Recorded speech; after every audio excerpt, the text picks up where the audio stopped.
streaming.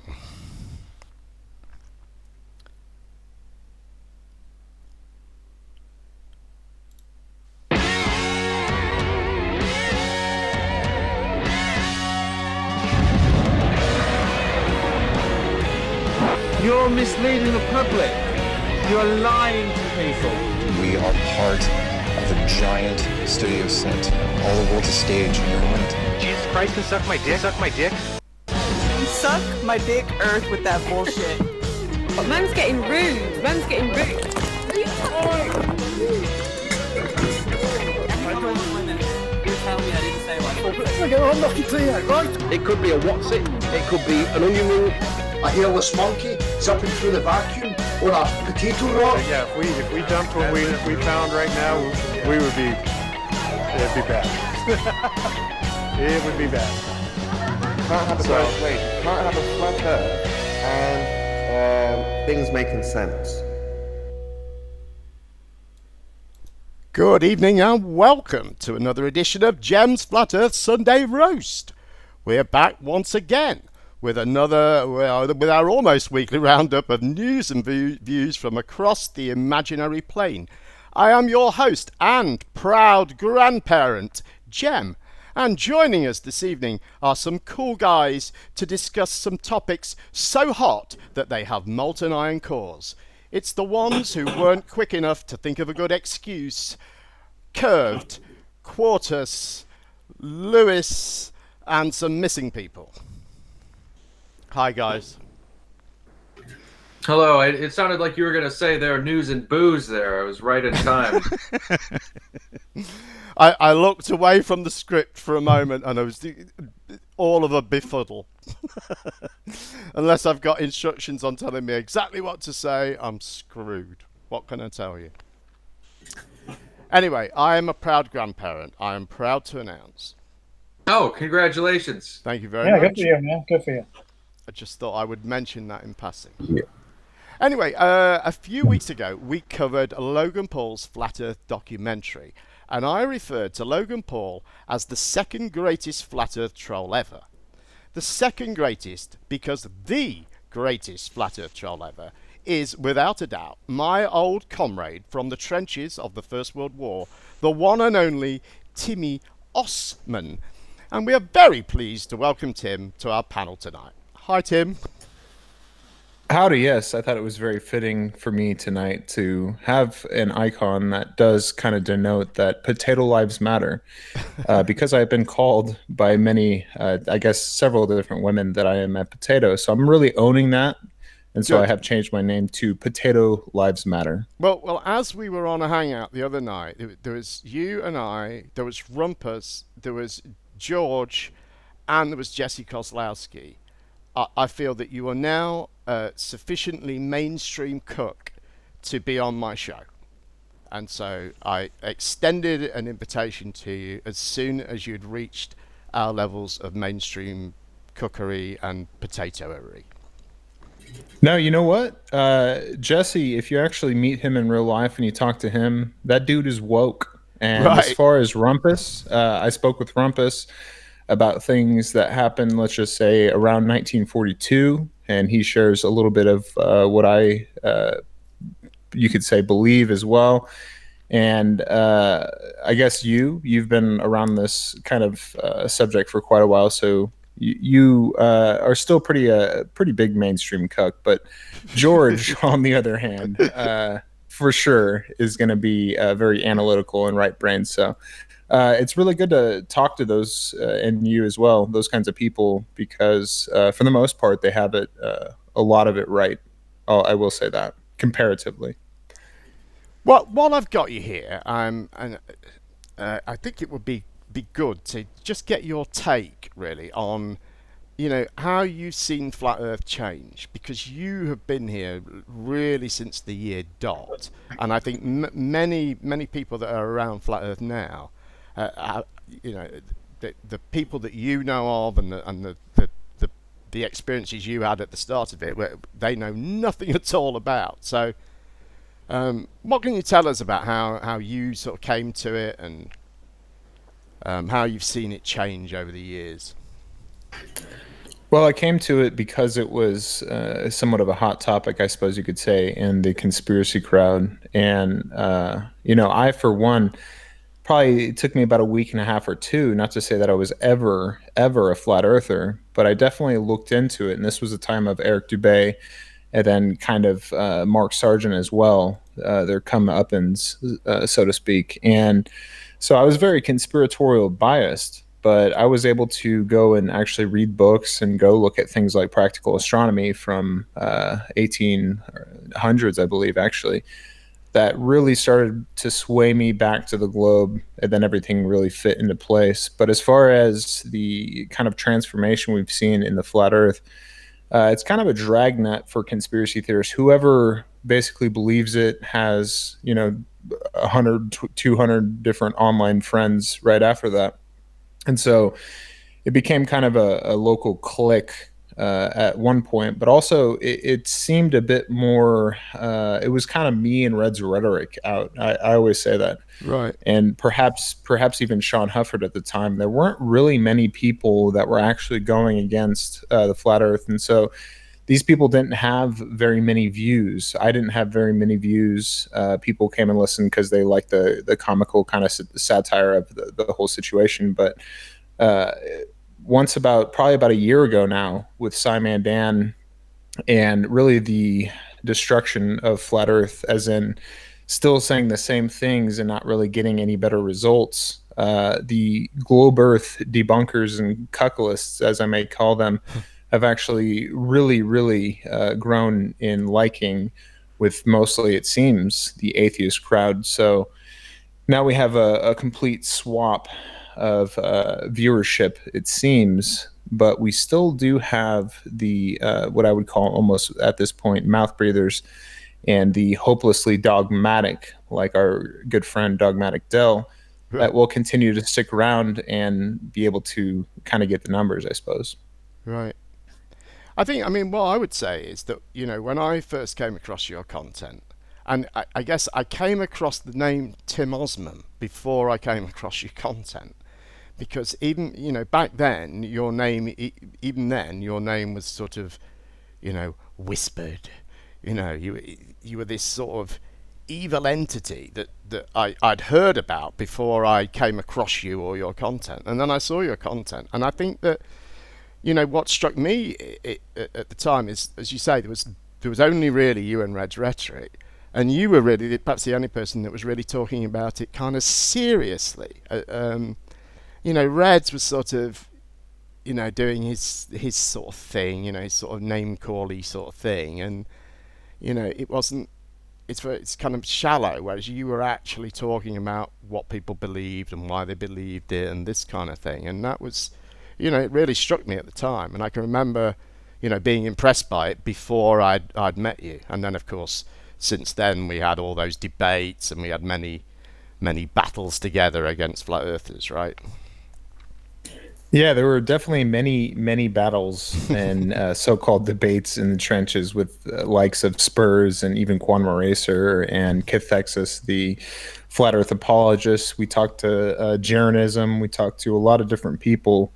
And yeah, at the beginning, I kind of get a little bit of street cred as I could talk to them about things such as 9/11 or other perhaps topics where there was a great divide, and there still really is a great divide where on one side you have like the mainstream people that believe basically everything fluoride's good for you. 9/11 happened as the government basically told us.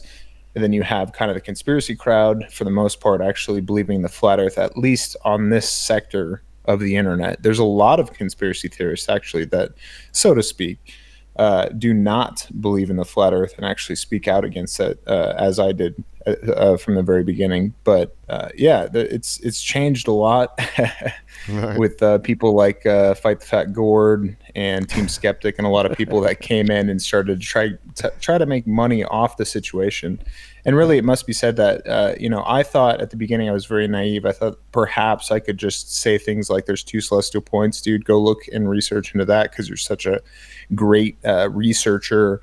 Go look at how the sun works and how it doesn't change in angular size. It rises and it sets. Just very simple things but that wasn't enough. So I started pretty much at the beginning of the last year using some of my equipment and buying new equipment to actually do my tests, or do, I guess, observations rather, if we're going to go with quantum erasers terms, and be able to show them and have a place where I can do tests and not, be like, have this kind of weird elephant in the room about like asking for money and having super chats and all that stuff. So it's changed drastically. It's crazy.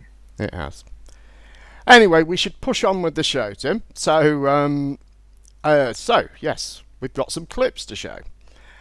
So, where were we? Sorry about this. Yeah, here in the UK these days, TV shows are often preceded with a statutory warning message, such as, "This program contains strong language and scenes of drug abuse." Well, I feel the need to issue such a warning for this show. This program contains scenes of extreme annoyance from the start. The people featured are so fucking annoying that you should remove all sharp objects and blunt instruments from the room. Surround yourself with cushions for padding and open another tab with some kittens playing on it in case you need calming quickly. I finished editing this stuff about 4 hours ago and they have only just allowed me off the heart monitor. By the way, there will also be strong language and drug abuse. So, the first clip, kicking off our evening of high blood pressure and heart attacks, is some street activism. This time, our old friend John Smith, Global Eye, is at Crystal Palace, pretending he is clever by outwitting children with flat earth bullshit, until a random passing flatty decides to get in on the act.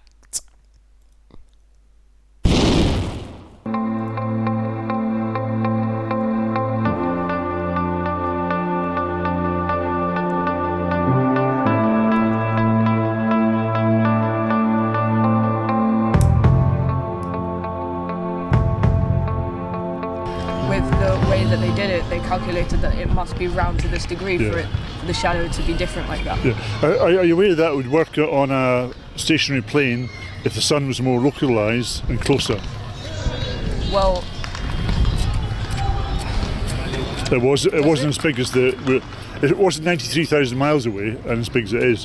What if it was smaller, a lot smaller and a lot closer, that doesn't illuminate the whole area at once, it just illuminates parts. Cameron, there's only one question I want to ask you. How do you get to this How do you get to this planet? How do I get to this planet? Yeah. What, being born? Are you okay to be on film? Yeah, I'm alright. No. Through your mother. Yeah. There's only one way on and one way off. Right. So if your mother brings you forth here. Yeah. How do you get off? I die. Right. So anything else does not exist. So think going about up in it. rockets doesn't exist? No, of course it doesn't. You can go in a rocket only to a certain height.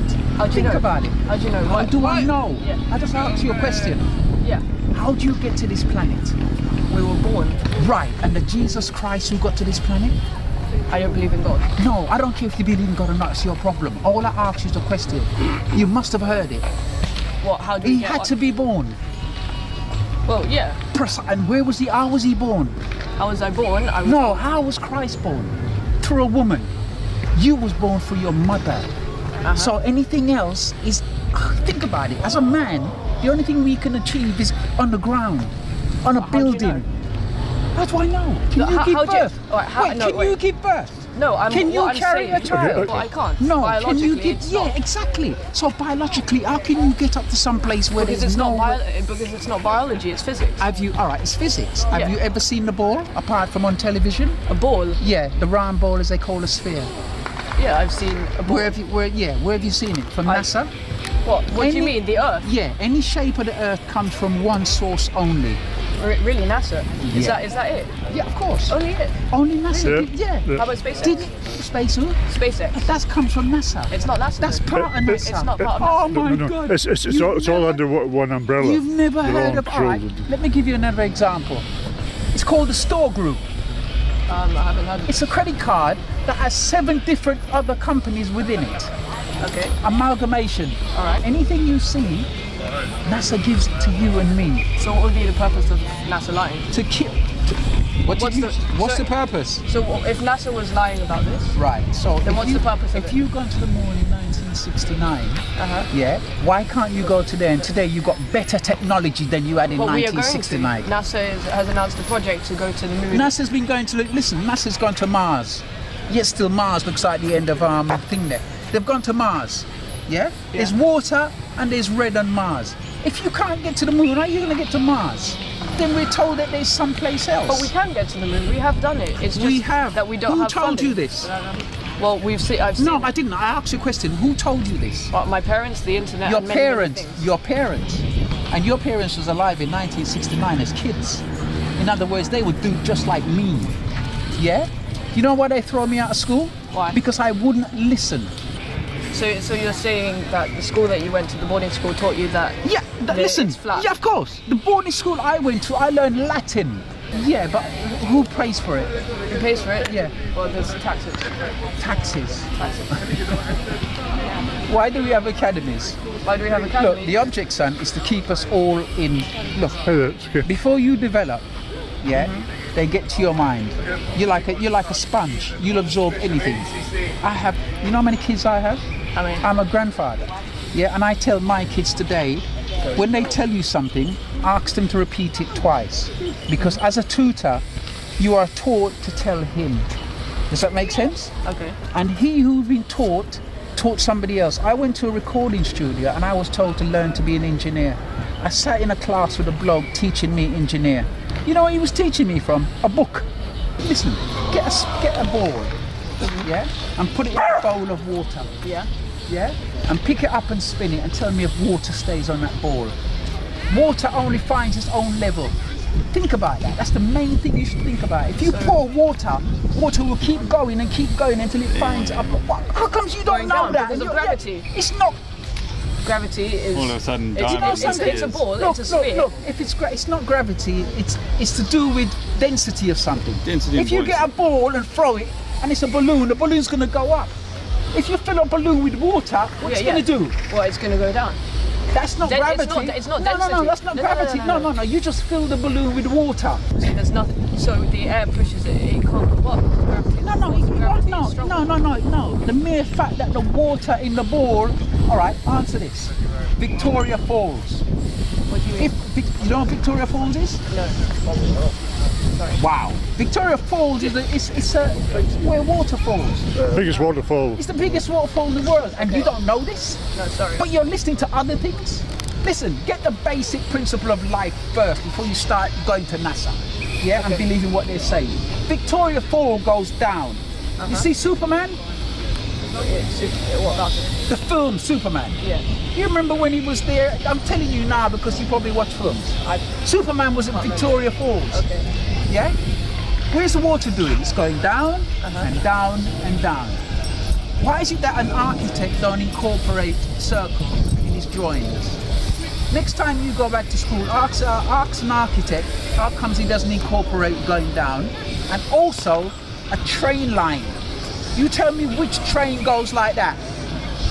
Because if it did, gravity is going to stop all of us falling off of a train. The tracks are always flat and always straight. You show me one railway line that goes around a circle. Well, we don't build The them day far enough. water can stay on a wall, son, is the day I will give you everything and give NASA everything I own. Always think, son, there's an alternative. Yeah? And that's what they don't want you to have, the alternative. Yeah? If you have an alternative or a choice, you're not supposed to have a choice. The only choice you have is... That's the alternative. Yeah?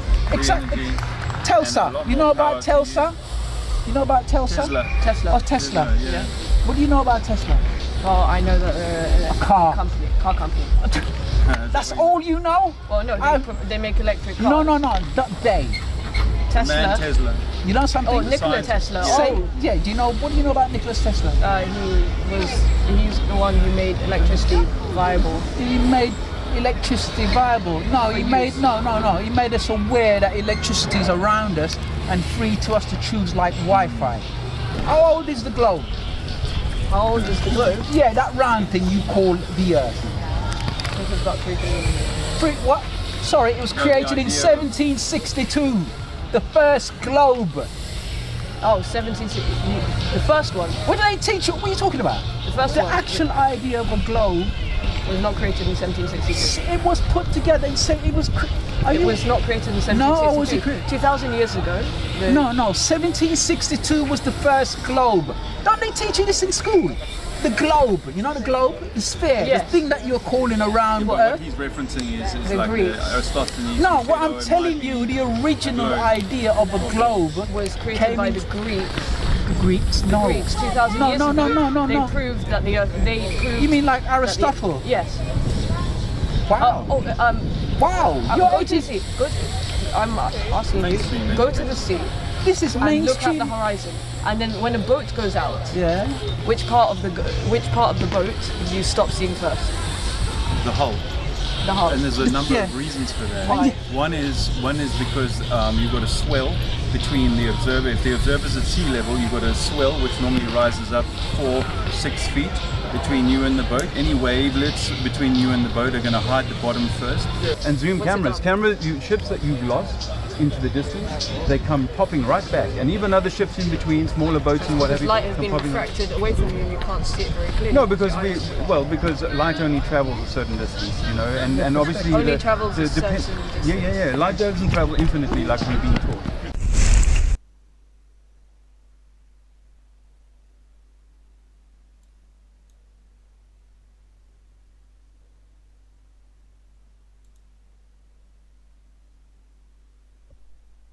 Well, how can you argue with any of that? We got Nicholas Telsa. Telsa, yeah, Nicholas Telsa. Well, that's all you know about him? You didn't even know his name, mate. Yeah, but he gave us access to electricity all around us and let us have Wi-Fi. Come on. How did you not know that? Oh my God, there was so much in there. Literally everything the guy said was wrong. I know.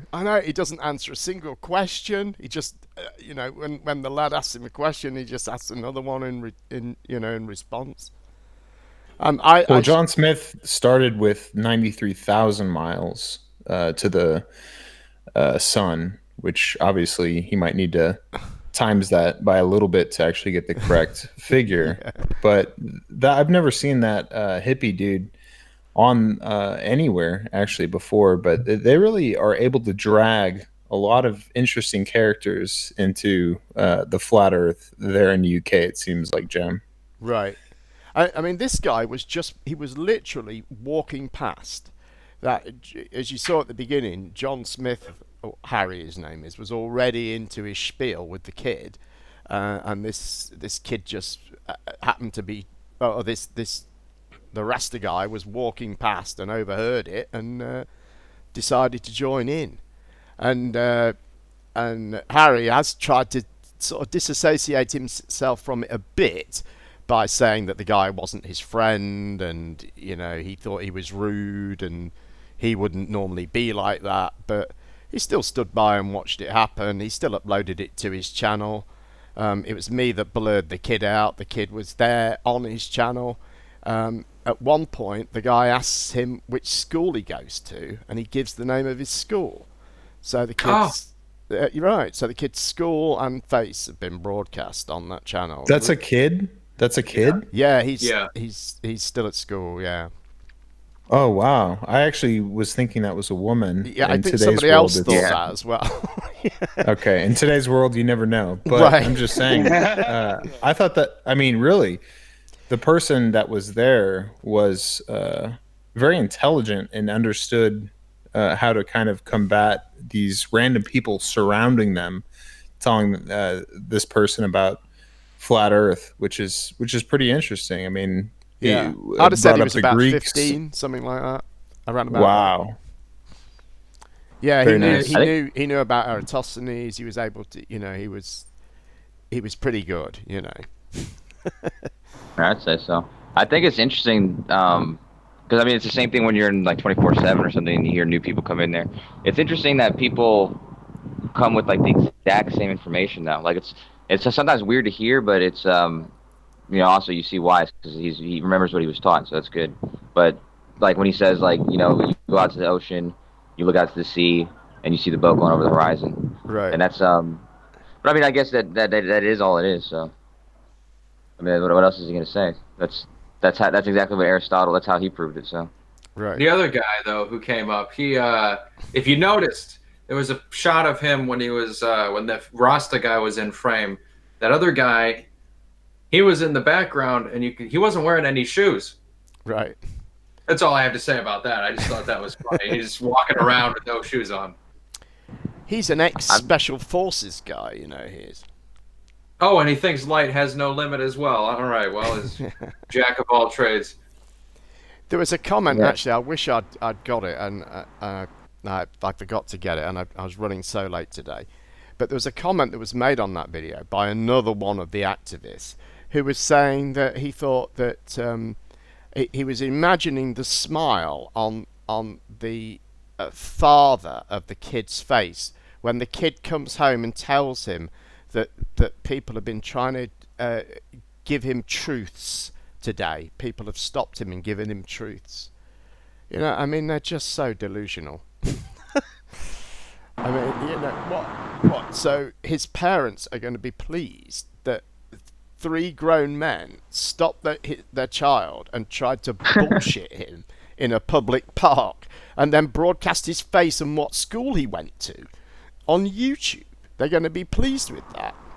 That's hilarious. I think at a certain point they try to go after the low-hanging fruit, so to speak, and really, even at that, when you're around 15 years old or whatever, this kid, I guess, knew his stuff better than these guys did. Right. And the guy saying Tesla or whatever. Tesla, yeah. He said.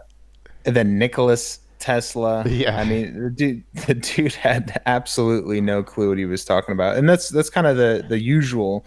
When it comes to flat Earth, they hear a lot of stuff on YouTube videos and then think it good to go out on the street. But not only that, they think it's good to go and talk to children where they're not even out on their own, 18 plus kind of thing, where you would have to think at a certain point, people like the authentic intent and stuff, they're starting to actually target people that might have an ability to switch their mind and go after kids. And I've literally seen authentic intent go after like 4-year-olds, dude. I mean, in a park, like 4 and a 6-year-old or something, trying to say that everybody lies and all this stuff. So right. they have no logic or reasoning, and it's very interesting to see this hippie guy go in and start saying these things.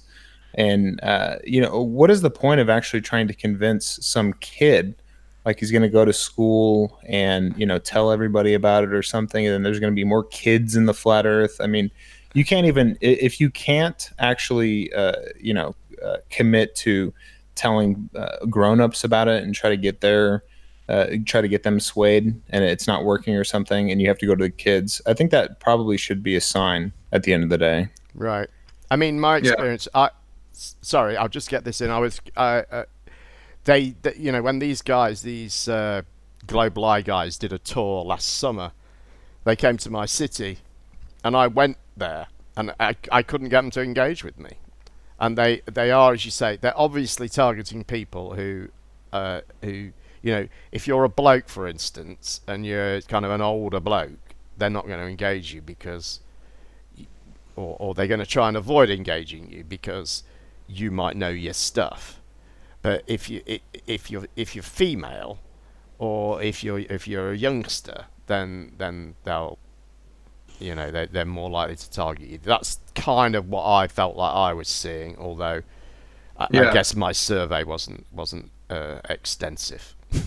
It makes sense because both of those groups of people, females and children, are going to be much less likely to be confrontational if they actually disagree with them. So it does. In that sense, it's them misjudging. They don't realize that the people they're talking to, the kids or females, are disagreeing with them, but that's sort of the thing. They don't need to, because this whole movement is spread on the internet. It's not something that people take home with them in the interaction on the street. Right. It's so that people watching on the internet can see it and think, oh, wow, they really got through to these people. Maybe there's some reasonable people who think the Earth is flat. Right. Yeah, that's I mean, in the it. defense, It's a little ego trip as well for the people doing it. They get to, do their little performance, and everyone tells them how great they are, in the chat, and I should welcome Cat Earth to the panel. Welcome, Hello. Cat.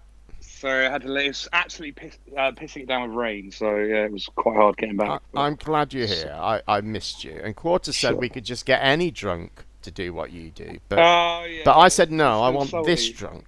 I like. Yeah, exactly. I like not this. That drunk. I'm a little bit drunk. Anyway, should we push? Oh, have you got? Yeah, go ahead if you've got a comment. In defence, and I know this isn't like a defence of what they're doing. It's just kind of what Spurs was iterating earlier.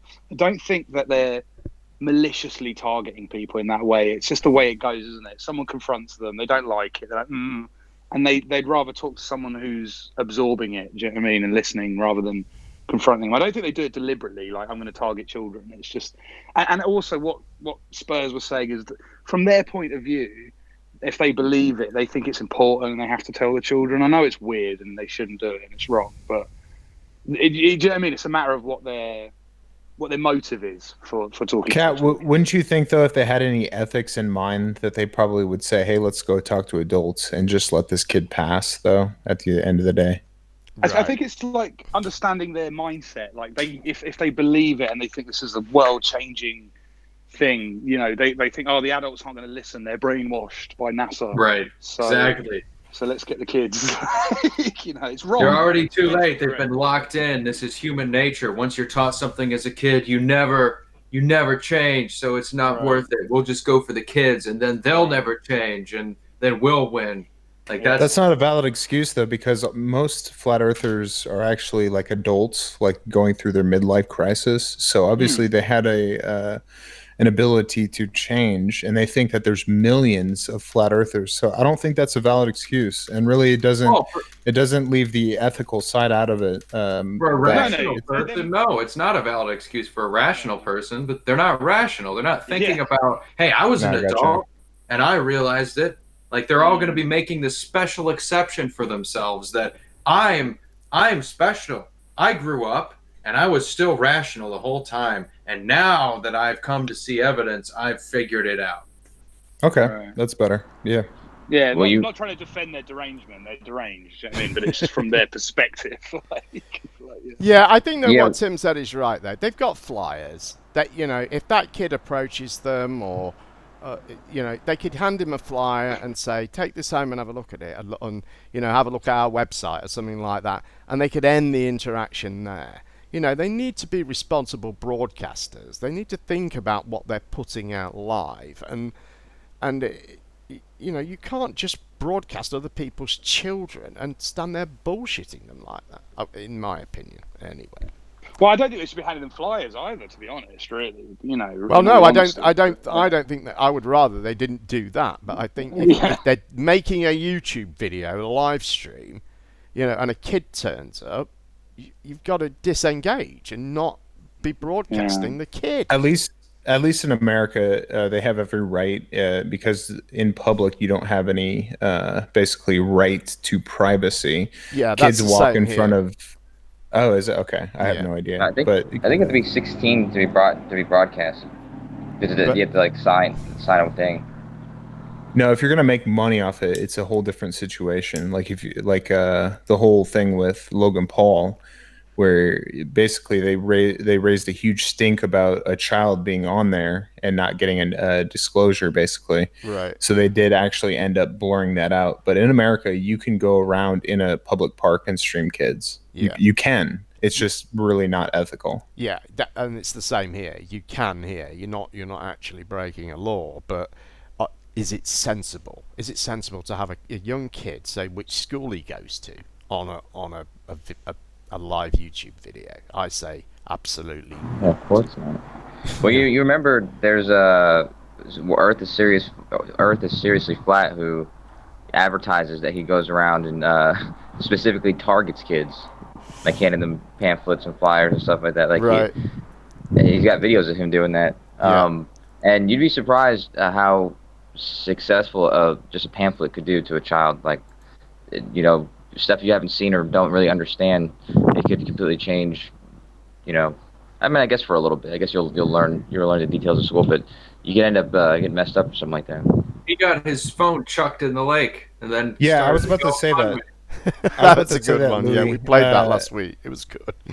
The thing about that is that I said, hey, this kid's got a pretty much terminal illness, and the flat earthers would like him to go up to children and all this stuff. And I said, hey, if you do that to the wrong parent, they're going to come over there and kick your ass. But what happened is nothing to do with kids in that situation. The guy grabbed his phone, committed a crime, stealing his phone, and then destroying his property. So I'm really surprised, and I would actually win the case most likely for what he's got going on, in that the guy has actually stolen his property and destroyed it, and him holding him down or whatever. I mean, it was funny to hear off this show actually that he kind of acted like a tough guy, and this kid, he's probably not going to live very much longer. And the flat earthers, he does a live or a premiere or whatever, where he's going around talking to kids or people or whatever, they egg him on to do it. And if several flat earthers would stand up and say, hey, this isn't right, you shouldn't go after kids, you should just talk to older people or whatever, maybe he would change his ways. But they're very blinded by this whole psyop. Yeah, they think it's right. It's sort of they're in this mindset of we got to get to the kids because they're the only ones we can reach. And so if we can reach the kids, then we'll have a chance at starting a revolution. Like there's this huge grandiose idea there. The phone guy,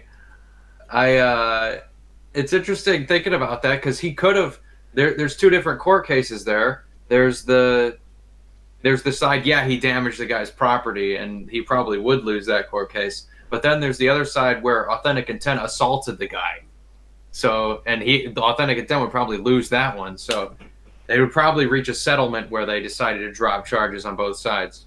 Really quickly, one of my favorite things is to watch the First Amendment auditors. Now, what happened to Johnny 5-0 very recently was literally him live streaming, someone grabbing his phone. There was cops all around because that's what the First Amendment auditors do. And the guy grabbed his phone, and basically Johnny 5-0 was able to grab the guy, punch the guy in the face, and the cops surrounded them and put them both detained them for a moment. And basically, in that case in Denver, Johnny 5-0 is in the clear because he was quote unquote assaulted. Therefore, you can kind of go on the terms of maybe your life is threatened or whatever it is. Right. And so he walked away clean and actually has a case against that guy and is pressing charges. So that's how that stuff works in America. I don't necessarily agree with that, but that's I think he's in the clear as far as authentic intent. Right, we better move on because we've got a fair bit to get to. Oh, hi, Curved. Hey, Jim, before we do, can we just take a quick moment and allow Lewis to clean up that mess of books there in the back corner on his shelf? Yeah, I agree. And it needs to be tidied up. But if he would do that, we'd be cool to move on. Careful, he might get his gun out. Thank you. Is that a random Xbox there? Can I have it? You're not using it. I need a new Xbox. Or just shoot the books. I don't care. Either one. Right. Anyway, we've got a jollier story now. You're not doing so hot here.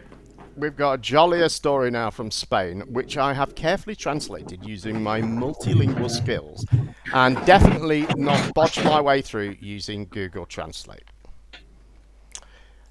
Here it goes. For many, the most proven theories, scientific and astronomical, trips to space and pictures from space that show around Earth are nothing more than a conspiracy of falsehoods. That's why Mostales Balompis of the Spanish 3rd Division has decided to change its name to Flat Earth FC to support the belief of its president, Xavi Povez, that the Earth is flat. The club's official website states, "The first club in the world to fight for the truth of the world in which we live, and was born to unite the voices of millions of flat earthers. Xavi Povez is undoubtedly faithful to his strange beliefs, which he formed while playing for Atletico Madrid's youth side. He resigned as a professional footballer after a debut of just a few minutes in the First Division in a friendly match between Gijon and Hercules. He considers football to be a corrupt sport but dreams of getting to the First Division, and to achieve this he already has an offer from a first-class volunteer, the former Argentine coach, champion of the America's Cup, Alfio Coco Basili, who showed his support with a video. In Argentina, I'm a technician. I totally agree with you and with the theory. I am one more. I hope that one day I will come to Spain and you will hire me as a manager, because I would like to live there with you and support all this mass that we have in the world.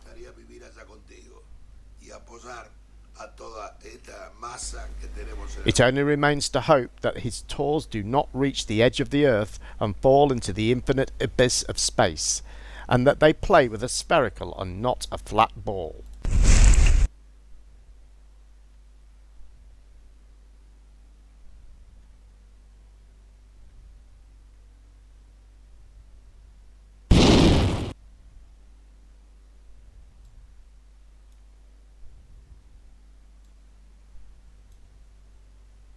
Oh my god. What do you think? It's for real. This is a proper football club in the professional league. There were so many threads on Reddit about this being fake and not real, and it's so tragic that it turns out to be true. They actually... Imagine being the football players thinking about how you arrived at this conclusion, and you talk to your coach, and you're like, Coach, the Earth's flat. We want to rebrand. We want to be a flat Earth football team. They were claiming in one report that they'd sold like loads of season tickets off the back of this. So it seems like it might be a good marketing ploy. I don't know. Yeah, that's actually what I was going to say, Jim. I think this is something somewhat of a marketing ploy. Maybe for a dying ticket sales or something like that, but perhaps he actually does believe it. There's a lot of people. There was Atheist Rex in the chat saying that no one believes it. They're just all liars. But I think me and Jem and others that have been around this, like Lewis, can tell that there are some trolls out there, but there are some people that really do believe it. So at the end of the day, they might change their lifestyle, their axioms, their paradigms, to quote cathexis for a moment, to kind of fulfill their newfound knowledge, I suppose. Right. And a point that Quarters always makes, I'll make it for him before he does, is that, you know, we often seem to assume that people are either, you know, genuine believers or trolls, and sometimes they're genuine believers and trolls. So it's that to take into account as well. Go ahead, whoever. True.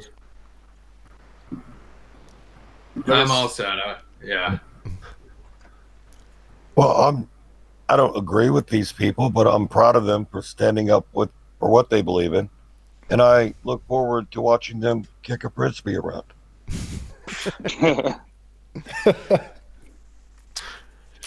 Any more on that? I guess there isn't really a lot we can say about it, is there? Well, it really shows that we can have people. I've seen some engineers and some proposed engineers, I suppose you can say, in this whole conversation who have formal training in certain things and come out as flat earthers. Brian Mullen was one of them, and Bob proposes to be this and that and the other. But I think there are actual people that are educated to do a certain task, so to speak, and can actually fall for the somewhat convincing claims of certain videos, I suppose. But a lot nowadays is hangouts and really not very good arguments. I mean, as far as looking back at Mark Sargent, he had what I would say is NLP, neuro linguistic programming, in his videos, to where even I was like, wow, you know, I was trying to show like my ex-girlfriend, I was trying to show my parents, like, wow, look into this and stuff. Not to say that I was actually a flat earther, but because it was said in the tone and the manner it was, and it was somewhat convincing in a certain sense, mostly with my bias that I had more so then. So for people that are already conflicted with a conspiratorial bias because they've been disenfranchised by the government and the mainstream media lying to them, they can fall very easily victim to these kinds of things. So that's what's happened with this this wharf of a guy here. Well, if we can't, we're not paying them to be flat earthers, but at least we can pay them to kick a football around. Hopefully they don't let us down there too. Cat Earth, any thoughts on football? You're not a football man, are you really? I'm not football. I have to watch a lot of football in the pub, but yeah, I don't really like football. But I don't think it's a thing of selling tickets. I think they're just generally deranged. I don't think you'd go that low to just. It's a weird thing to just sort of think of to try and sell tickets. You know what I mean? Well, I think this guy is a flat earther because he has done, like he, as I said, as it said in the report, he had this professional debut, and then he just resigned and went off around the world to sort of find himself. So, I think he is a bit of a let's say having a breakdown. Eccentric thinker.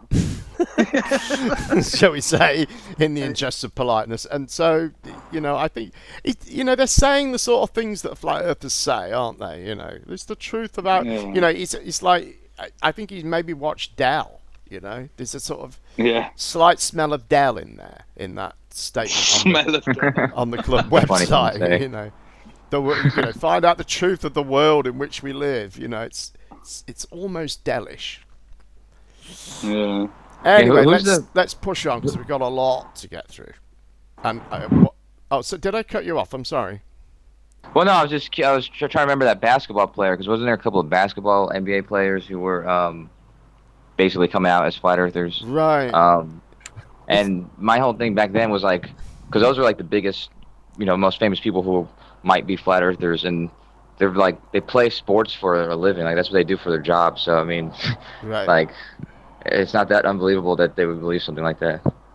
Right. I have seen that because I think for many who are professional sports people, to become a professional sports person means that you have to be playing sport a lot of the time, or at least a good some proportion of the time, that other people are in lessons or reading or study or doing homework or something like that. I mean, I know that's not, it's a bit of a generalisation, but I know some professional footballers and cricketers that I've known, that's definitely been true of them.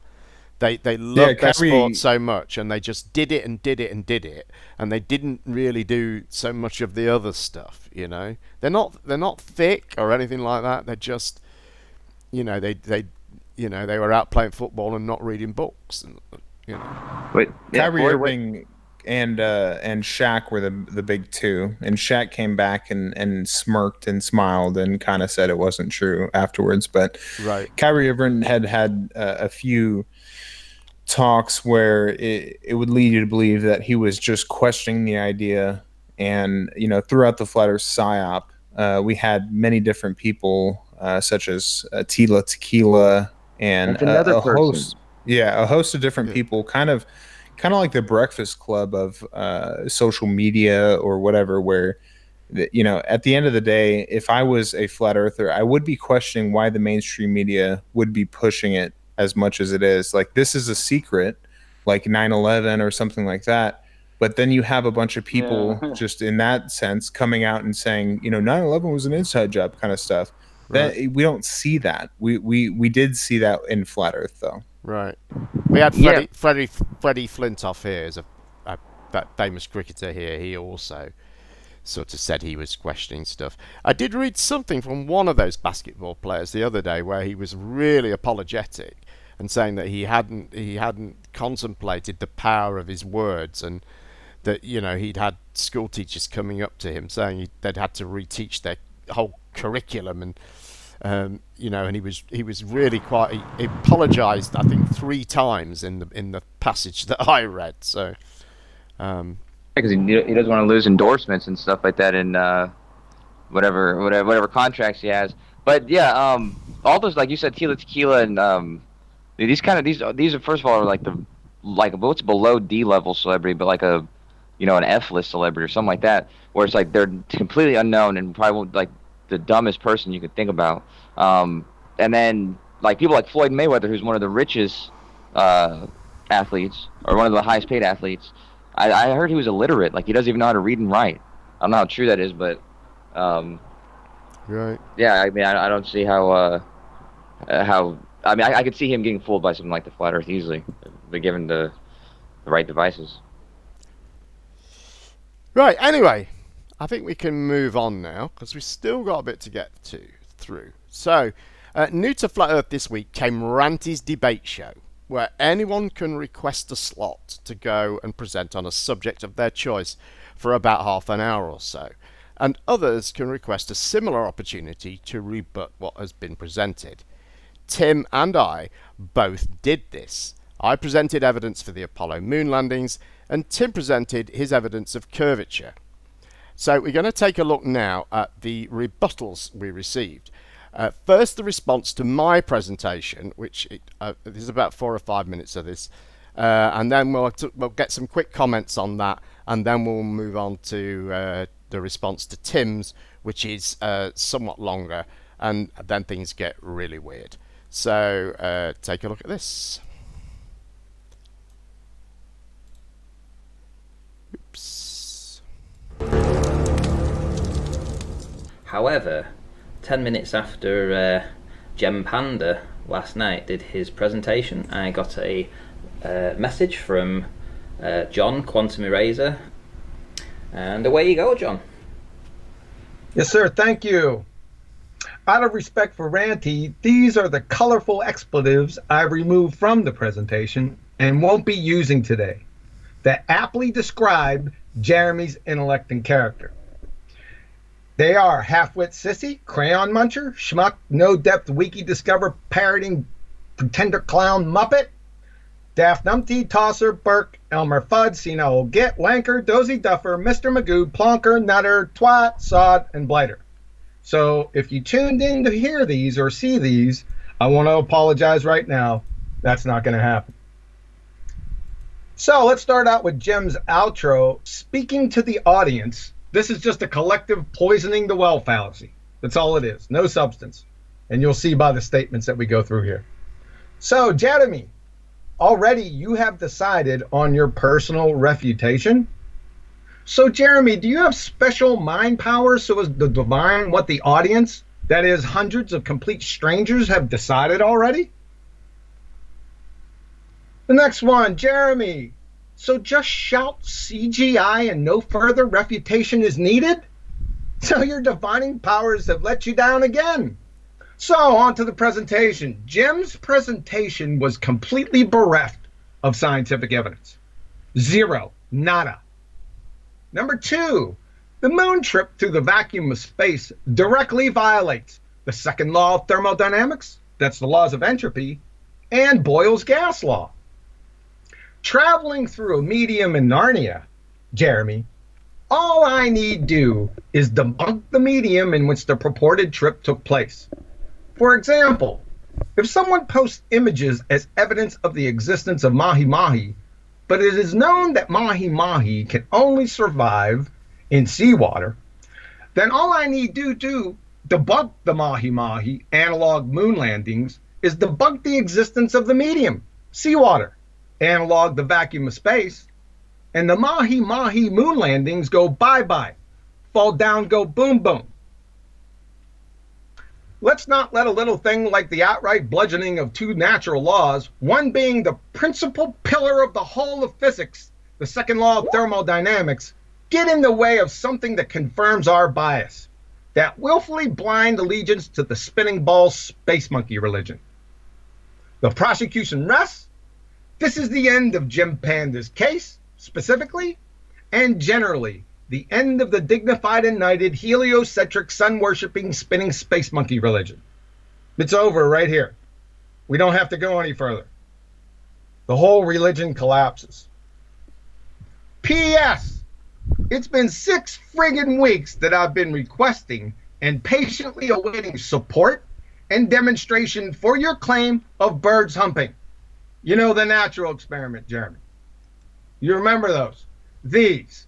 getting their freak on, right? This is what we're waiting for from you. So how many more weeks is it going to take? I must have posted a message to you at least 30 times over the past 6 weeks. All I get is crickets. What are we going to do, cricket humping? While we're still young, sir. So, my outro. After this complete and utter annihilation of your 2015 piss flap Star Trek fallacy here, Jeremy, you must be gutted, son. You must wish that you were me. Dell 2019. Thanks for your ear. Have a nice day.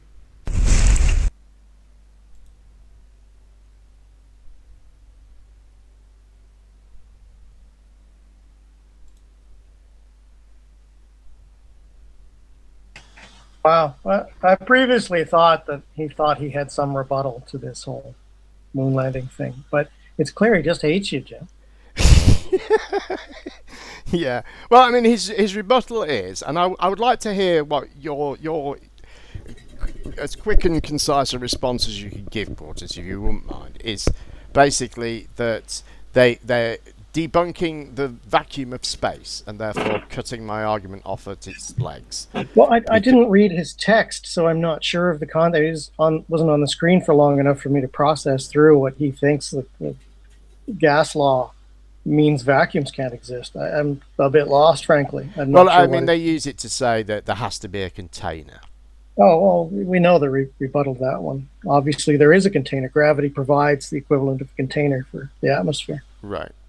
And this is it, basically. And then they say it's a violation of the second law of thermodynamics. I'm not quite sure how they get Boyle's gas law in there. I'm not quite sure whether...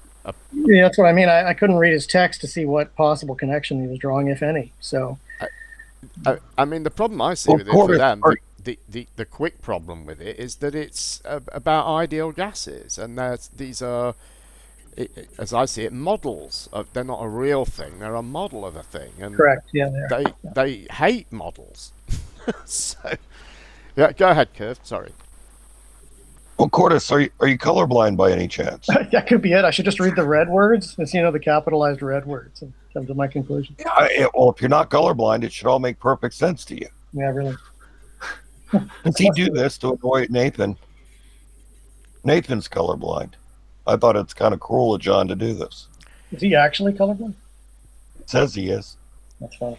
But I did think it was really piss poor that they felt the need to rush on there straight away and rebut what I'd said with this crappy, stupid argument. Yeah, but he was done in the first 15 seconds, where he said, "These are the words which aptly describe you." He clearly just hates you with a passion. So if he gets an opportunity to take a kick, he'll do it. Right. Well, Jim, they took 10 minutes on your rebuttal. I think they took about 40 or 50 minutes, at least mostly Quantum Eraser, on mine and all the logical fallacies that I did. But wouldn't poisoning the well be something that you would do at the start of the presentation? And that's exactly what he did, wasn't it? He said all those things about me that apparently weren't in the presentation, although he opened with them. And then goes on to say the first thing he talks about is me poisoning the well. And this is because at the end of my thing, on my closing statement, I said, I made the comment that, I bet people have already, you've probably already decided on your personal refutation. And the other thing I said there that he drew attention to was, I said, just shout CGI, that's all you need. And he's, calling me out there for making this prediction. But if you go back to where I make my presentation, I use one small piece of CGI to illustrate how the spacecraft actually is sort of put together in space. And I use one short sequence of CGI, maybe 20, 30 seconds. And if you go to the chat, straight away, these people go, CGI, CGI, nice CGI. Because of the fact that I've used effectively a 3D diagram to describe something, to illustrate something, that's a reason to reject it. That's the point I was making, and my prediction was perfectly valid because it was borne out by how people behaved in the chat. It's there for all to see, you know. Wasn't that kind of interesting though, that in the whole flat Earth argument, I kind of try to tell them, hey, we have hundreds of thousands of what would look like photorealistic images of the spherical Earth, and you guys are using a projection that's a cartoon, and you're calling out CGI. So they don't end up actually realizing that. Yeah. And the other thing he said, I just want to get in here because I'm self-indulging, was the birds humping bit. You know, I have responded to that. It's on my channel. It's called Debunking Quantum Eraser Again. Anyone can go and look at it. What he's saying is, I haven't responded. He isn't saying, I've responded and my response isn't sufficient for him. But when I quizzed him on it, which, to be honest with you, I thought I'd included in there, which I don't know where I've missed it, because I thought I'd got the questions in there and I haven't. But I asked him about this, and he says his reason for rejecting what I presented, because I provided 10 examples of natural experiments of birds, natural experiments involving the breeding habits of birds, which was what I was required to do, because he claimed that natural experiments were only to do with political science and epidemiology and stuff.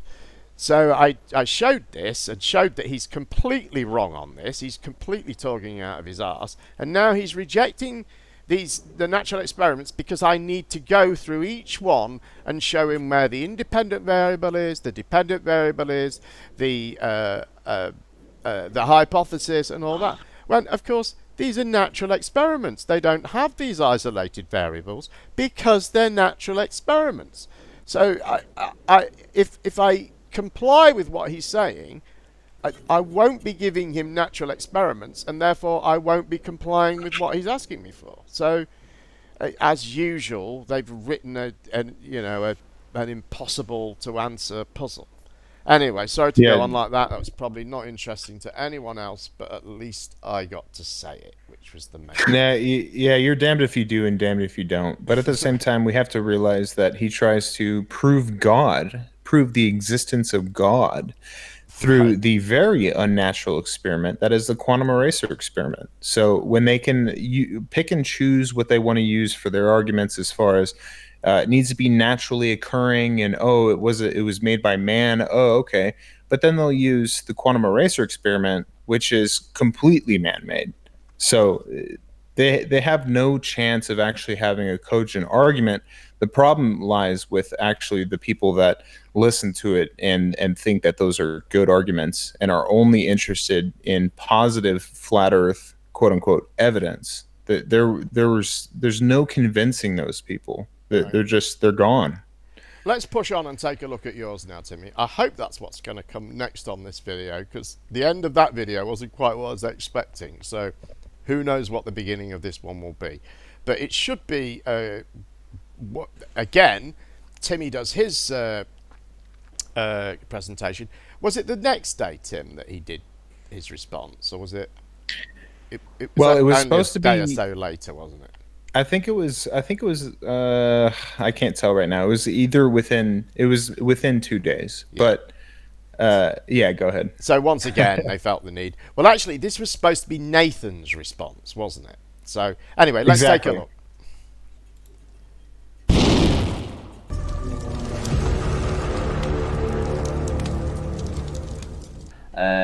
Anyway, without further ado, we'll get on to the main part of this part, which is logical fallacy with Nathan Oakley.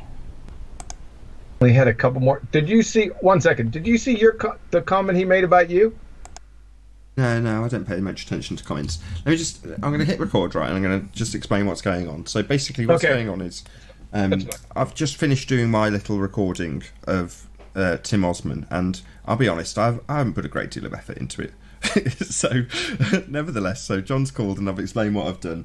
I haven't actually got to playing my video with the little time hacks, but from what I understand, John's gone through it and identified every single logical fallacy in what Tim's done, and he's averaging a logical fallacy a minute, which I think's great. But we're going to see how. I'm more than happy for you to go through them. We'll listen to them one at a time. So, like I said, there was a total of, I totaled them all up, there was 88 fallacies. And these are the categories: reification, baseless assertions, non sequiturs, intent and motive fallacies, straw man, stereotype, ad homs, begging the question fallacy, and genetic fallacies. Ironically, Ranty's picture of 18 miles at 1 foot short of shore in the background implode Timmy Clown's entire argument, right? While he's answering questions, he's got that picture behind him, right? 3904, Walter Bislin, the genius here. That's what he said, right? Yeah. The genius that deletes entire threads when his science and intellectual acumen gets compromised. I caught him in a thread. I think it was Taboo Conspiracy. But 6 or 8 months ago, he just posted an opening post, an OP, like 2 minutes earlier, and someone directed me to Taboo Conspiracy's video for something. I can't even remember what it was. And I seen Walter Bislin there. So he wrote a post, and I went ahead and responded. He didn't have any clue of the scientific method whatsoever. And I exposed him in one post. Right? And a couple other people went in there and started posting, laughing at him. I go back like an hour later, it was like after dinner. I'm searching for my post. I'm trying to get the notifications, right? Because other people I got the notifications from the other people posting in the thread. Hit the notifications, and it wouldn't take me anywhere. I'm sitting there, what the heck? I go back into the main video, search out it. He deleted the entire thread. Yeah, that's genius, all right. Friggin' clown. I mentioned that. 49. A lot of these observations are done from the Antelope Island Causeway. That's great. Observing natural phenomena are merely the first step of the scientific method. You didn't state one, and you never stated a single hypothesis in your entire presentation. Ergo, your observations along with the accompanying Just So story, your Just So story take, are absolutely worthless. Right? Let's take a look at those. I was just looking at your little Antelope Island nonsense. This is where you said you were about. Like I said, you weren't specific, so I got specific for you. So we got somewhere around 42, what do I have? 4206, saying 4205. You get the picture, though. 4205, 4206.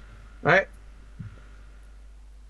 That's point K. Let's go to point J. So we're going to go all the way over on this side, across the highway.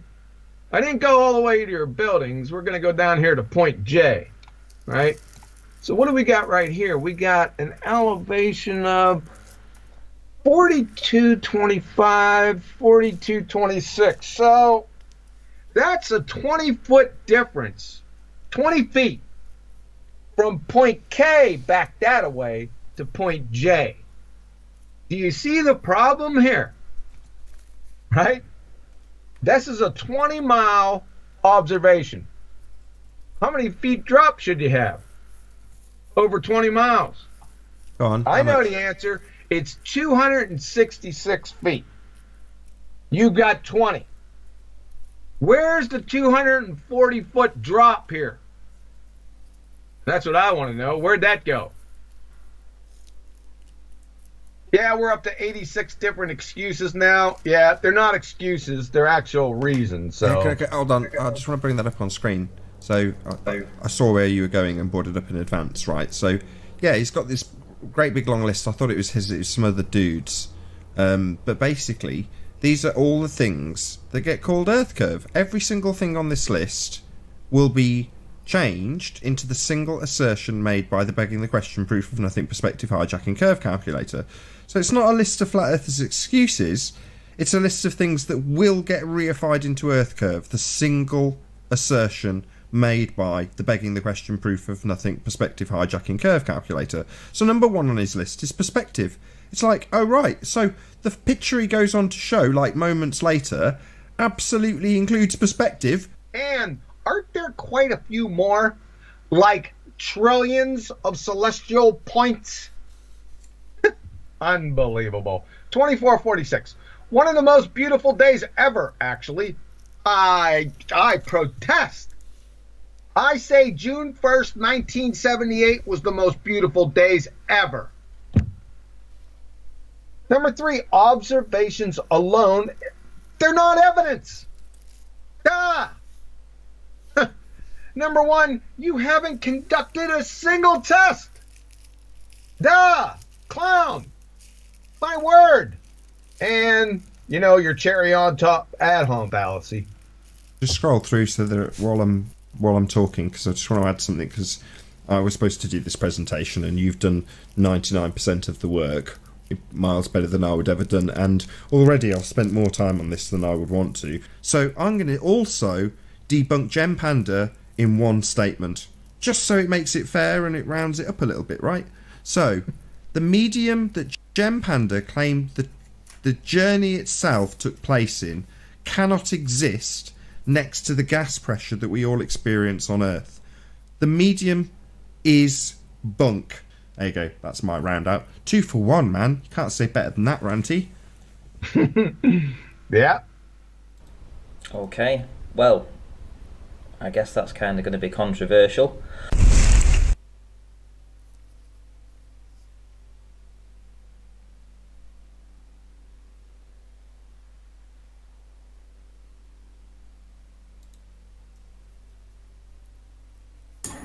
It's incredible, Jim.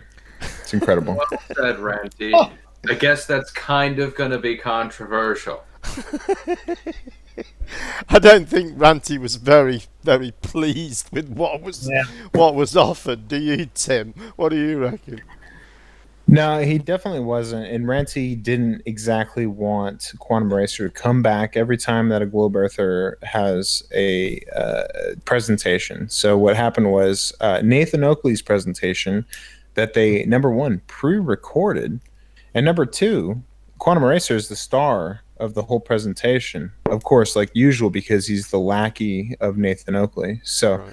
This was something I could only listen to once, and I'm surprised that I could actually listen to it again on this stream just to be able to comment on it. But the guy has never done any observations, experiments, or tests. The test that I do is to raise an elevation and see what that effect actually has on the horizon and what you can actually see as far as buildings and mountains and other things. And, you know, I demonstrated that. I have a lot more data that I could show other people, and I have in the past on my other channel. But, you know, he told me to put a presentation together. I think I ran about 50 minutes. I could go on for 3 hours with presentation on the observations that I've done. So it doesn't matter what you show these people at the end of the day, because those 86 excuses were 86 reasons to Quantum Eraser. So any of those can be included, and any multitude of those can actually be included. So there's no winning that situation. I just wanted to put it out there on a Flat Earthers channel. I doubt that it changed anybody's mind, but for them to come back and say what they did, it really shows how pathetic and basically minuscule their argument is at this point. Right. Anyone else want to get in on this? No, Jim, you made me listen to Nathan Oakley for how long now? I know. Look, I am sorry to do this, and I know it is self-indulgent, but I just felt like, you know, I just wanted to say something about it. There wasn't really a lot going on this week. I promise not to give these people any more airtime than I have done tonight. We won't bother with it again. They're very good at getting under people's skin. I'm sorry, Curved. No, go ahead. Finish. They're very good at getting under people's skin, and essentially everything that they do boils down to saying that you have to prove that our position is wrong. Right. And all we have to do is prove that your position is wrong. But if you do that, then you're just proving that both people's position is wrong. Right. Just basically, as I see it, just a couple of ignorant twats sitting in a hangout, screaming that everyone else is wrong, and they, you know, they've apparently understood something about Boyle's gas law and the second law of thermodynamics that no one else in history has noticed. Everyone else has just overlooked the fact that apparently, according to them, these negate the existence of a vacuum of space and make it impossible, and a violation of those laws. And nobody else in the history of humanity has noticed that, apart from these two ignorant twats who've done no work on this. They haven't done any tests, any experiments. They've not got any background education in it or anything. Don't know. Haven't got a fucking clue. But they know they've come up with something, and everyone else is wrong or has missed it. Yeah, it's like they can cherry pick from scientific things that they think that fit their narrative and pretend like that actually does fit their narrative. Even when he says, it exerts the force that exerts on the walls of its container or surface, and it's like, well, there's obviously a force that's being exerted on the surface, but they always say, well, hey, you can't have gas pressure without a container. And then they say, well, the second law of thermodynamics would dictate that basically we have an equalized pressure. And then you're like, well, hey, how about the pressure gradient? And so they debunk themselves. Only flat earthers fall for this shit continuously. They're claiming now that it's that gases are produced at ground level, and that's the reason we have higher pressure at ground level than higher. More of it at the ground because that's where they come from. That's the idea, is it? Yeah. It's a new low for them. That's amazing. Why doesn't it equilibrate though? Because the part of the argument is that you have to have a container, and then they say, well, the container has equal pressure and it equilibrates. Well, why don't you have that? Oh, we have a new excuse that we don't have actually a cherry-picked definition for. I love the way as well Nathan sort of twisted that, this list of excuses that I think most of us are familiar with now. There are excuses for things disappearing from the bottom first. And he's going, yeah, all of these things get turned into curvature. Well, yes, Nathan, it's a list of excuses for curvature. That's what, yes. Weird the way he twisted that. Anyway, we got some more of Oakley Tard. So we should probably. I know. It's a fairly big chunk, but let's plow our way through this. Okay, let's get through it. And there won't be any more after this, I promise, dear audience. So let's suffer for me, guys. If you have gas pressure, the necessary antecedent for gas pressure is something to press upon.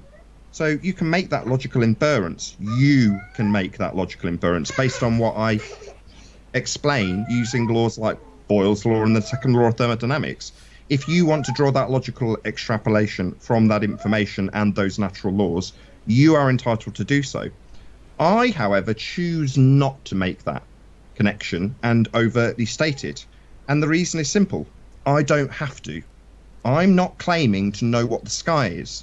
But people like Tim Osman, who babble on incessantly about the bloody lights in the sky, they do claim to know what those things are. And they have a positive assertion about what the sky is. They say it's a vacuum. Yeah? Well, no, I can crap all over that all day long. And when some tosser like Gem Panda comes along and says that they've travelled through a second law of thermodynamics violation, I crap all over that as well, just like QE did. Cut the legs off it at the beginning of the argument. I'm afraid the medium you're claiming exists, told to you by your pseudoscience priests, violates a couple of natural laws. Yeah? One of them being that the gas is going to want to increase entropy. And if it's got nothing to bounce off of, it's just going to keep expanding into the endless void you claim journeys travel to lights in the sky take place. Yeah, bullshit. And I'll crap all over that. Okay, we have a question from GPS. Nathan, how does GPS work in detail, please, on Flat Earth? Why? What relevance does that have? The global position? Global? Presupposing sphere. Yeah, global. He's asking if you know how it works and would you be able to explain it? I'm not a GPS engineer. Contact your local TomTom dealer. So Brenda asked earlier on, she said she's after evidence of the Flat Earth. Evidence. Yeah, Didn't we cover this earlier when I talked about the pictures behind you that don't need an explanation whatsoever from a flat earther, but require you to reify a sphere with an R value, presuppose that you've got terrestrial refraction at 7/6R, which you will then massage to bring back a slightly looming non-standard refraction hyena holographic projection of Barrow-Inverness from behind an Earth curve that you can't see based on your reification, begging the question, proof of nothing, perspective hijacking mathematics. That's what you've got to do for the picture behind Ranty when he was doing Tim Osmond's presentation. Me, I just say one word. Building. What's that you say? Why? Oh, because I've got a set of eyeballs. That's my answer as a flat earther. No evidence. You're having a laugh, love. We have an interesting question here from Guess Who says, Nathan, on Tuesday there was an eclipse in Argentina, but the sun was in the UK. But the sun in the UK was completely unaffected. How? What should I know? That was never an argument. So, what was their actual question? What's holding it on? Yeah, I don't know what the fucking sky is. You can be damn sure your heliocentric priests will tell you what the sky is. Jem knows all about it. They've got all sorts of bullshit stories going on about that medium that can't exist. He'll babble on about it, ignoring the fact, claiming that he hasn't been debunked by the fact you can't have that medium. Yeah? But when I point this out to you fundies, that your medium's a joke and can't exist and violates natural laws, you go, well, what is it then? I don't fucking know. How the hell should I know? I don't know what the sky is. Doesn't mean I can't crap on the people who tell you they do when they're lying. Okay, so from George Netanyuk, question: can entropy be reduced locally yet be increasing elsewhere? Now he's asked that a few times, so. Yeah, you can reduce entropy. Yeah, you can slow down the effects of entropy while it's increasing in other areas. What a stupid question. Yes, of course. What's your point, you stupid old man?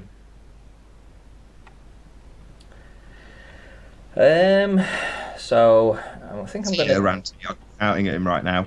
Hello, Yuck. What's your point, you stupid old bonehead? We absolutely have a dynamic system, and the law of thermodynamics hold true. So she's just talking shit. If the very nature of our own existence, having a dynamic system taught to children in primary school, violated a natural law, it wouldn't be a natural law anymore. She's just talking utter nonsense.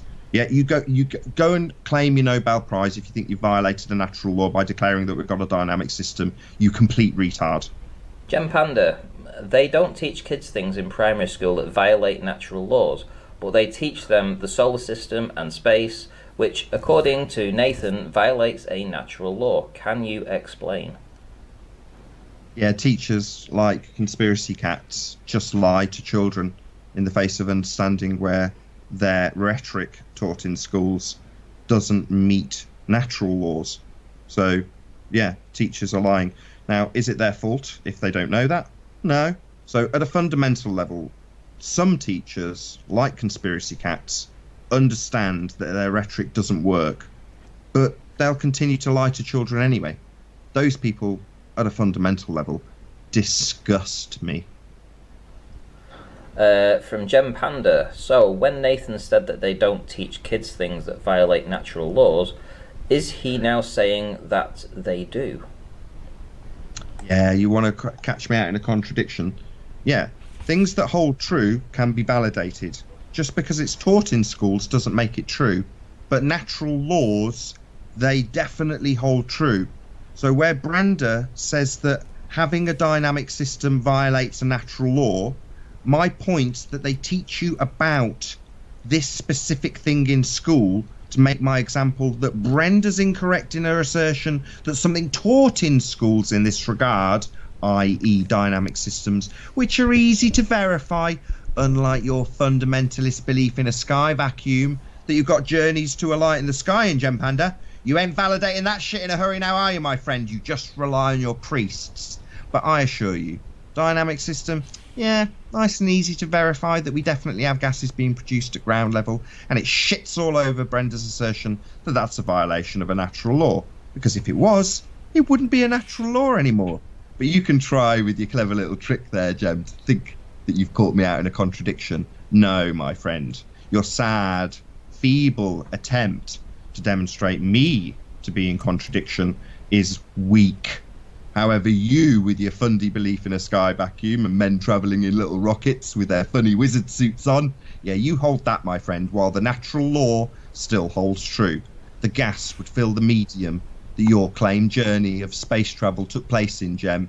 You're a fundamentalist religious zealot, and you will never show a demonstration of the second law violated, ever. And Brenda's little assertion, which is what I was crapping on, by demonstrating that something that is absolutely demonstrable, i.e. dynamic system that we experience daily. Yeah, they talk about it on the telly, surprisingly. What, the weather? Yeah, Jem, they talk about it all the time. We definitely experience a dynamic system, my friend. I don't have to go very far to prove that. But you definitely need to go some way to prove that we've got a second law of thermodynamics violation right above our heads. Because you haven't been there, have you, my friend? But your priests have.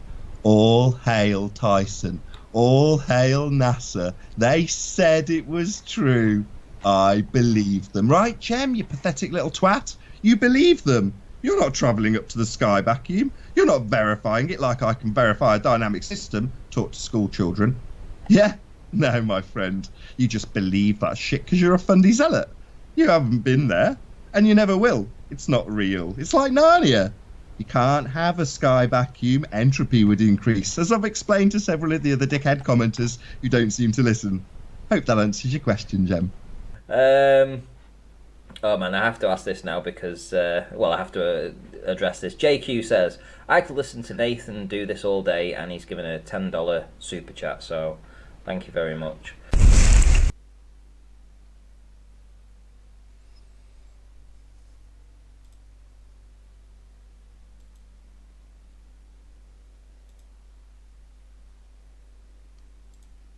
Again, incredible stuff, Jeremy. Has he ever been made aware that gravitation is a natural law? In the same context, he's using that phrase.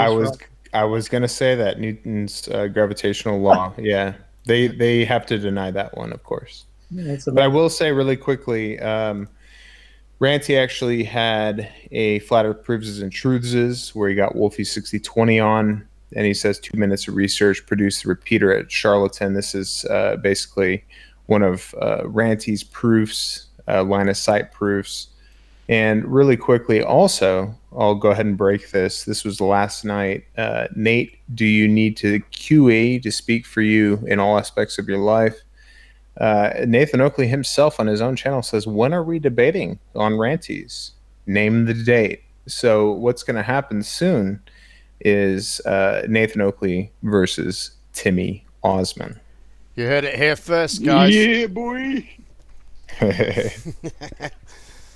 Yeah, well. It's going to be a waste of your time, Tim. No, it's not. That's going to be entertaining. Can I say, and perhaps I'm only speaking for myself, I never want to hear Oakley's voice again as long as I live. I know, that was sickening. I mean, the comment I would make is, you know, which one of us sounds like a fundamentalist religious zealot? I mean, right.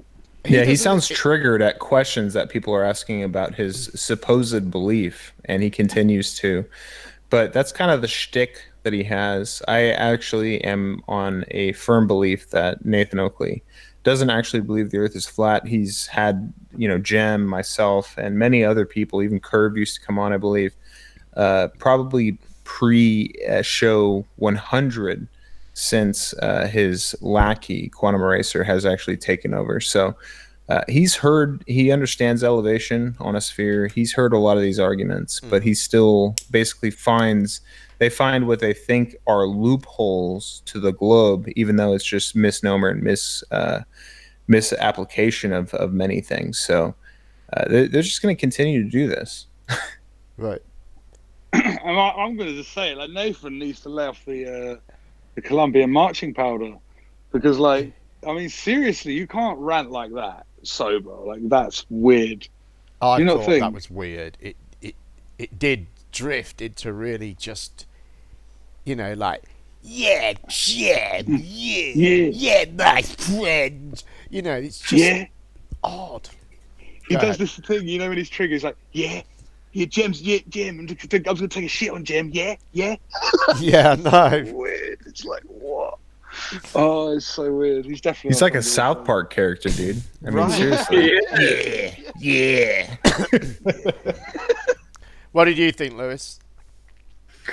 I thought it was insane. Like, there were so many places where he was just making assertions like natural laws of nature and then saying that, like, water is a natural law of nature, and it's not.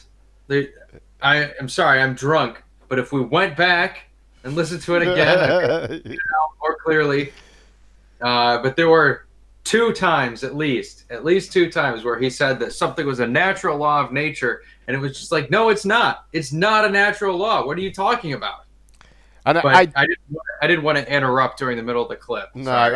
I did catch him in a contradiction, clearly, because his argument wasn't that these things can be verified. His argument was that these things are taught in school, and therefore that lends what he's saying credibility. And then, you know, a couple of minutes later, he was saying, you know, that you can't believe something because it's taught in school. I mean, it was a clear contradiction, what he was saying. So, anyway. This is Anyone a got mistake anything else to say? you keep making, Jim, is you're listening to what he's saying. You need to just let it pass over you. It's the only way to survive this madness. I know. I shouldn't respond, but I just thought that, you know, I think that I felt quite sorry for Ranty in a way, because I think I felt that his idea was quite good. If it is as it you know, as he's presented it to be, I've got slight doubts, but you know, and I think he wanted to get good quality arguments being presented without all this silliness.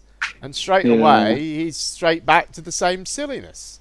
And everybody that goes on there, anybody that goes on there to talk about any subject at all, has got to prove that you can have gas pressure without a container first. You know, they're going to try and reduce every argument to that. And if he allows them to just keep running on there, you know, not preparing properly. I mean, Oakley, oh well, I couldn't really be bothered, and you know, why have they got to rush on there the next day and do it? You know, the stuff's out there. You know, you can book yourself in and do it in a couple of weeks when you've prepared properly. So I kind of felt sorry for him in a way that they've. But at the same time, he was saying he asked Oakley to be there because he needed someone to do it. So I don't, you know. Well, he needs the show, doesn't he? But you do look at his face and you feel sorry. I get what you mean, because you just see him thinking like, "Oh my god, I made this show to get away from these twats." Yeah, there they are again. Here's Nathan ranting off. He's not really laughing or anything. He's just staring there blankly, like waiting for a super chat. Like, I'm hoping he's thinking now. Well, I've let them both have a go. Now I can say, well, you've had a go. I need to let other people have a go, and maybe, you know. But I don't know. I have my doubts. I think if I see them on there again, you know, again this week, I won't bother with it again, because it's just going to be his show transplanted over there, and a way for them to get people who refuse to engage with their absurdity to start engaging with their absurdity. So. Well, as soon as they say that that gravity is real, that a force towards the Earth is real, then their whole dilemma about gas pressure next to a vacuum falls completely apart. So they have to deny all this shit immediately, and if they don't, then they're just completely screwed. Like, because it makes sense. If there's a force, then that's it. It is. Well, right. But need to admit gravity, because they'll all cop to weight, which does effectively it does that. So obviously, I mean, we already have all the necessary components to destroy that argument, even without invoking gravity, just observable, fucking measurable weight. Right. I don't understand why this argument continues to go on or is even accepted, you know, by the lovable flatwits in their community. And you know, Oakley, you know, he claims to be this sort of science guy who's into natural science, and yet he sits there going, "I don't know what the fuck the sky is. How should I know?" You know, I mean, that's hardly you know, a systematic inquiry into the natural world, is it? I don't know what the fucking sky is. and saying that Yeah, it's kind of a regular flat Earth argument. It's like I don't know what the shape of the Earth is, but I know what it's not. Yeah. It's not a sphere. But So we he know says it's not a globe. Yeah. Yeah, he says that he doesn't know what the sky is. He tries to purport that there's some kind of a dome and an enclosure, but then when he's actually asked on it, he's like, I don't know what the fuck it is. I have no idea. Right. So it's like, oh, okay, but you're so sure that it has to be this way, but you actually also claim that you have no idea what it is. And so he'll call us, fundy zealots and whatever, but it's the simple facts remain about the two celestial points and other things that they just can't explain on any flat earth map or model. And to speak on really quickly about the weight issue, I just listened to a little bit of Jaren earlier. Jarenism was live actually talking about how, don't believe in gravity, it's actually just density and buoyancy. So he's fallen into those lines, and it's actually created a wedge in us not watching Globebusters anymore, which really I haven't for a long time, but because Bob is like, yeah, there is a downward vector force, and it can be tested, and this is how. And then he just goes with, Anthony Riley's rhetoric on density and buoyancy. So very interesting. Yeah. Any more for any more? Because it's been a long show, and we should round it out. And it did get a bit dry and annoying there at the end. I did promise that at the start it would be a blood-boiling show. So, okay, I'll round it up. So join us again soon for more fabulous flatness. And I should say, soon, I'm not going to be doing a show next week because I definitely need a rest from it. So, you have some cake.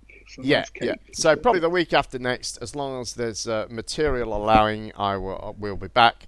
But not next week. Sorry about that, guys. But God, I've been the whole weekend on this, and I need a break. Gemma's very stressed out. When you sent the message, you were like, "Don't reply. I'm too busy." Oh man, I just thought. I'd sent that to all of you. You see, I thought if they all come back to me and say, and start speaking to me, I'm going to be an hour doing that when I really need to be doing this editing. And oh God, it went on and on. Anyway, so if you see, in the meantime, if you see something that you think should be included in the show, please post a timestamp link in the comments section of this video, or join our Discord server. The link is in the description, along with channel links for tonight's panel.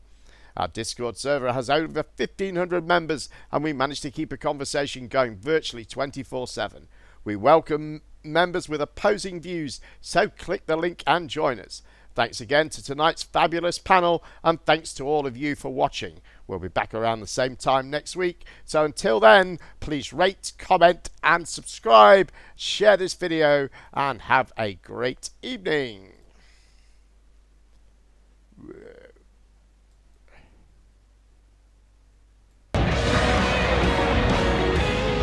You're misleading the public. You're lying to people. We are part of a giant studio set. All the world's a stage, and you're on it. Jesus Christ, can suck my dick. Suck my dick. Suck my dick, Earth, with that bullshit. Man's getting rude. Man's getting rude.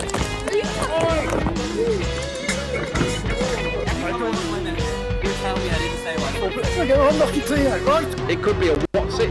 It could be an onion ring, A hairless monkey zipping through the vacuum, or a potato rock. Yeah, if we dumped what we found right now, it'd be bad. It would be bad. Can't have a flat Earth and things making sense.